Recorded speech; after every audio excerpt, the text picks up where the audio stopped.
Hey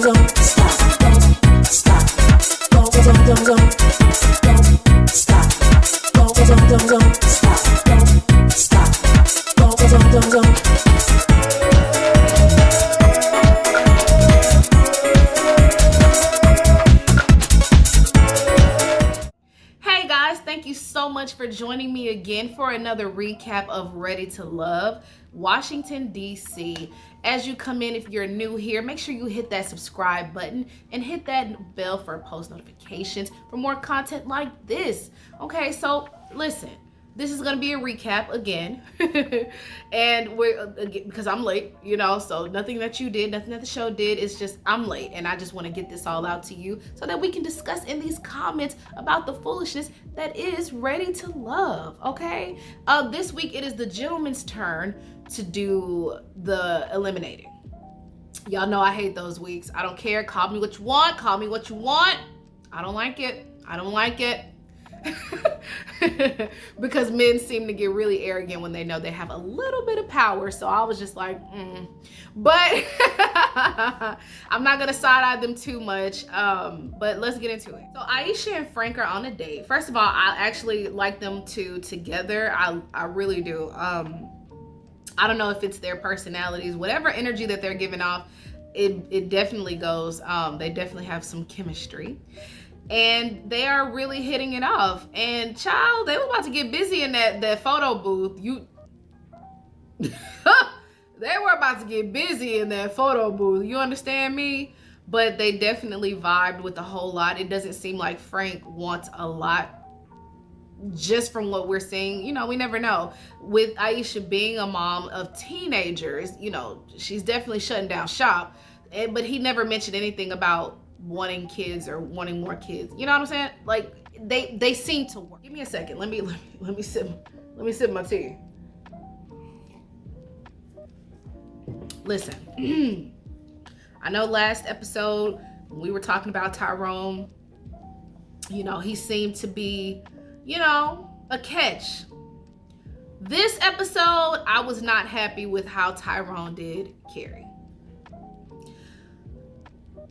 I understand, we're on a game show, right? We're on a game show. And Tyrone, he seems like an oddball. Seems very awkward as well, but not to the point of where it's weird, but he definitely seems awkward. But he basically told Carrie, hey, listen, I like other people, so I'm gonna go ahead and cut ties now. But he said it in a way that was very, harsh. It wasn't in a gentle manner. And you guys already know, if you don't know, if you're just now knowing me, it's all about delivery for me. You know what I'm saying? You don't have to be an asshole. You don't have to be harsh. You don't have to cut things off in such a way to where you're disrespecting your way out. You know what I'm saying? Or you're kind of breaking the person on your way out. You know what I'm saying? And I'm not saying that is what he didn't break her, but it definitely made her feel a way because they're all in this process together. So when she said that on the last episode, that how he said it, it was truly disheartening, because it's sir, there's ways that you can go about that without. Anyways, so Carrie and Tyrone, they go and have lunch or whatever, to actually talk about this. And he calls her aggressive. Listen, what you won't do is call a black woman aggressive, okay? That's not okay. It'll never be okay to me. It'll never be okay for me to call a black woman aggressive. That stigma is so negatively branded on us that anything that we do when we feel a way, or we feel passionate about something, or you know what I'm saying, we have to be stamped with aggression. When we feel, when we speak out, we are aggressive. When we feel emotions, we're aggressive. When we breathe, we're aggressive. When we walk, we're aggressive. All to make us this masculine character, to make us undesirable and to be unloved. And I think that is such bullshit when people use that on us. So I'm glad she didn't just take that shit and was like, what you won't do is call me aggressive. I was just being forthcoming with my feelings. I liked you and I wanted to know if you were still interested. I was just showing up. And when you're on a show like this, things are accelerated, sir. And I'm glad she also expressed like, hey, I wasn't stalking you. I wasn't blowing you up. I wasn't doing any of those things. I just wanted to make sure that we were still on the same page. And I feel like you have the right to do that because men don't have a problem with calling and and texting excessively and you know what I'm saying? So why is it any different in this situation? Now, in the future, we already know what's going to happen with Tyrone, right? So, or for those who've not watched, or for those who've already watched. But as of now, like Tyrone, there was a whole better way. And she was basically just like, you're not getting it, because the way he was responding, you know, it was just like, no, you were aggressive. No, you know what I'm saying? And it's just like, no, what? Like, if what she's saying is true, like, sir, you blew all of that up and you were absolutely wrong. And I feel like he should have softened the blow for her, because no one deserves that, especially if they didn't do anything to you. You know, like, no one deserves that. So I was just like, okay, Tyrone, I don't like that. Okay, so Courtney, Corey, Cornelius, and Camille. Wow, that's a lot of anyways, but they're all on a skating rink date. Looks very fun. Camille, I need Camille to get with Shiloh to do some breathing exercises before these outings and these meetings and these dates, because sis be on 10. Okay, sis be, what you say? Who you looking at? What you do? You crazy?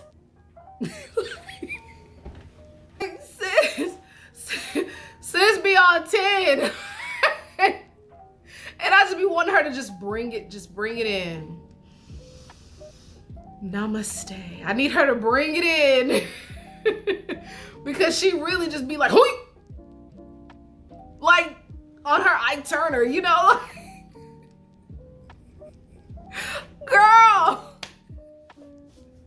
Anyways, they all are at the skating rink or whatever, and Corey and Courtney, they're skating, and again, awkwardness. Corey, it's hard to, like, I don't want to, you know. Anyways, but Corey, he used to pledge, so he's doing all the, you know, the moves on the skating rink, but it doesn't look good. Like, I know you guys have seen like those old school skaters, and it's real smooth, you know, as they go, and you know, it's real smooth. Even when they hit the ground, it's smooth. They come back up, smooth. They come back up, you know, like, it's smooth. He looking all robotic and shit, and just hitting the ground and not coming back up in a certain kind of way. It's just looking crazy. And it's just like, sir, sir, just stop. That's what I mean by Corey not being sure of himself or not knowing who he is. Because listen, when you know who you are and you're connected to your body, you connected to self, you know how to move, you know how to, you know what I'm saying? Like, you know who you are, you know your body, you know what your body will do, what it won't do, and all that. But he just looked like he forcing everything to happen while he on the dance floor, and it's just like, sir, please, sir, please calm down. Anyways, I spent too much time talking about him and his antics. Anyways, they skate on over to the you know, the rental skate like section, and he has flowers. Now, I don't know if you all remember, guys. I don't know if you all remember. You might want to go back to that review when I was talking on Ready to Love about flowers, okay? He does know. Get those flowers wrapped. Take that plastic off and have the florist wrap them, because they were wrapped beautifully. I have to give him credit where credit is due. Now, flower arrangement, whatever. But guys, women love that. Like, it's the little details that women love. So when she got it, she seemed to be, you know, really, when Courtney received them, she seemed to be really happy with that. She likes that. You know, he's gifting her with these, you know, romantic things, and she thinks that he's being genuine. I'm like, girl, just wait on it. Just wait on it. Anyways, so Camille and Cornelius are talking. Listen, and that's when she had her little fit. When he was looking back and seeing them roller skate. Who you? You looking at her? I know you ain't looking at her. What the fuck is wrong with Camille? What is wrong with her? Anyways, so her and Cornelius are talking, and she's basically, you know, they're talking about finances. And he's just like, well, shit, like, you know, do you save? Do you have money, basically? And she's, oh, honey, I have a PhD, a master's, and sweetheart. That means absolutely nothing. That was a very nice deflection. Everybody with a degree doesn't know how to save money, or doesn't save money. Like, just because you have a degree doesn't mean you're good with money. Those two things don't correlate, but okay. Like, I know people with PhDs that's not in the best financial situation. Okay, so anyways, he's talking about, you know, his IRAs and, you know, the 401ks and things like that. And I'm like, great, perfect, I'm cool. Like, the thing that really threw me off about this whole interaction was Camille's confessional, when she's just like, I think I'm ready to love Cornelius. Girl, what the fuck? I was like, this, where am I? Am I in the Twilight Zone? Like, what? How do you, what? Sis, no. Please calm down. Please get off of it. Whatever you're taking, can I get a little bit? Like, why are you on this so heavily? And he just looks so awkward the whole time. He's just like, yeah. Help. Like, it's just the way you can almost tell now how Ready to Love frames their shows around their like the ones that's going to be eliminated. Because when I seen this last scene with the dates, I was like, oh yeah, they're going to get rid of Carrie. They're going to get rid of her. They were on a workout date or whatever, and Dante and Carrie broke off, and Naeem and oh child, please forgive me. I'll be back centered. I'm so sorry. Anyways, but yeah, Carrie and Dante are the focal point, right? Because they're framing this to look like they are having an awkward experience. Now, this could have very well been the thing, right? They could be having an awkward experience. And what I hated, which was so super cringy, was when Carrie was in her confessional and she goes, I know Dante doesn't like me, but I'm gonna dig a little deeper. Why? Like, I know we have an episode to film, right? I know we have an episode to film, but why put yourself out like that? Like, what?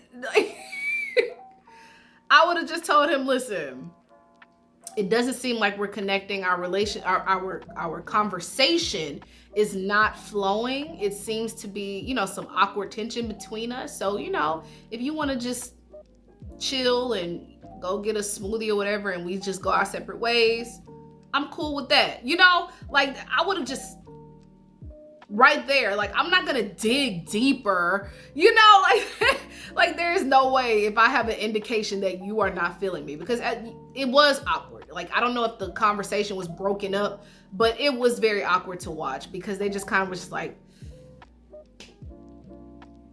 so you like to drink? You know, it was just weird.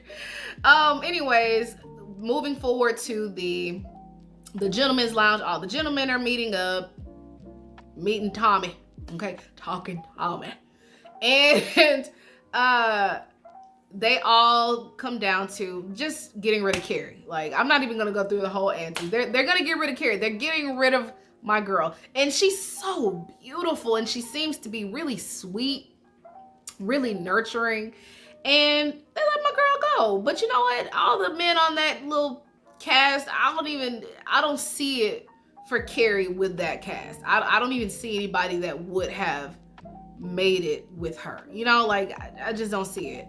So, you know, that's that. Y'all let me know how y'all like this recap. I know these recaps are shorter than what I'm, you know, used to doing, and hopefully you enjoy them. You know, let me know what y'all think down below. Am I tripping?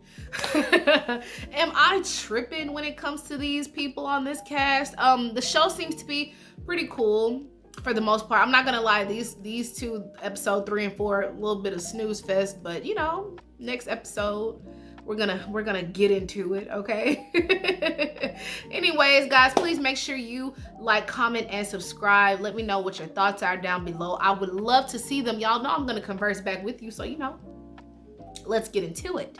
Anyways, thank you so much, and I'll see you in the next video. Peace.